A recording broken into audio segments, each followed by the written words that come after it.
Batisi TV, lawan Rashipi daka Frank Yamaha, dan Maxi Sports Scooter Aerox 155. Ringkat baganet foodish, ordar mapi, nginwan ramani, hakir dobyeng jongpi. Ka Nongstoiñ Blok Trinamul Congress, haka pratrik no pra arajar arpuar, kalayo ala ka Jong ka Ophis Treikam haka Snong Dom Mauleng West Coast Hills District nakabentaban pentulun yaki kam kibayadei bat ka jing penkre election sya ka ying dorbar thawan ka jela ka ban selong house nem arajar arpulai ya kini ka Ophis Treikam Jong ka TMC Nongstoiñ Blok la plipat ba da Nongïalam ka parti u Dr. Mukul Sangma haringkat ka jing sakilang Jong u State President uba Charles Pinggrup u MLA uba George B. Lingdo u kertong ke TMC na Nongstoiñ uba Macmillan Kharbani bat kiwe-kiwe.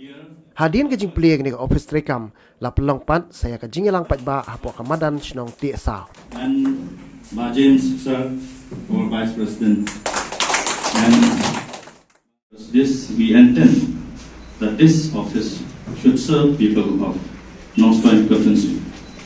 So with few words, I would like our President to say a few words for this occasion. Like for Nongstoiñ, when playing in office, Nongïalam, Jong George Lingdo, MLA Umroy, but Vice President of the party, James Lingdo, Vice President, but we got borrow.